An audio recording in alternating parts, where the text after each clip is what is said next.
start by opening the build window. I'm using Control 4, which is my preferred option. We can see when we use that option that we open in create mode, and currently the box or cube primitive type has been selected. The cursor shows as a wand, and if we click on the ground, the Prim is created.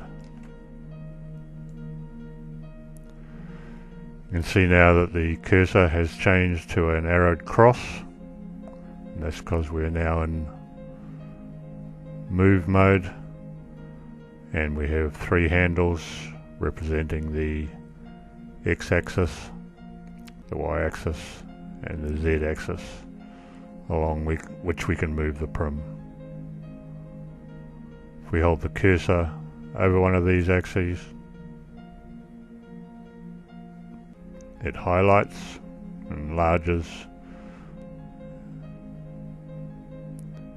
and if we hold down the mouse key and drag, we can move the Prim along those axes. You also notice there's another option here that allows us to move the Prim around two axes at once, and that will change depending on our view.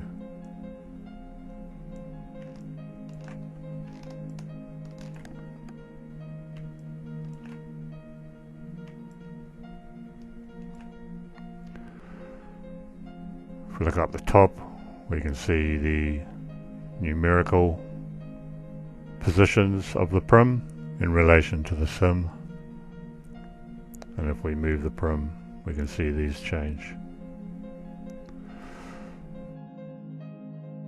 If I now hold down the control key, you can see we're in rotate mode. The cursor changes to a little rotation circle next to the arrow, and the handles change to be hoops around the Prim itself.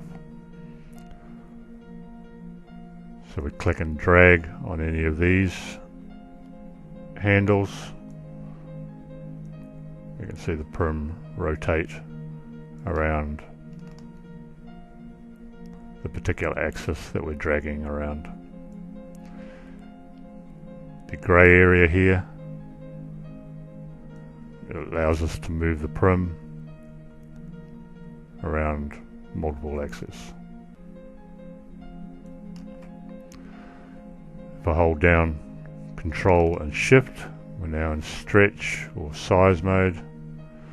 You see the handles have changed.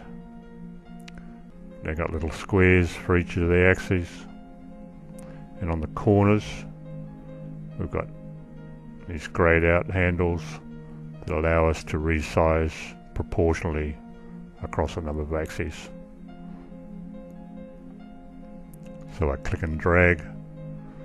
You can see on this axis, as I'm clicking and dragging, we're only resizing the Prim from one direction. That's because we have stretch both sides turned off. If I select that and drag out, you can see that we're stretching both sides at once. And as you can see, the cursor has changed as well to represent the fact that we're now in resizing mode. Up the top, you can see the sizes of the Prim. You can see that change. And if we go back to rotation, you can also see the rotation of the Prim, and you can see that change as we rotate the Prim using the rotation handles.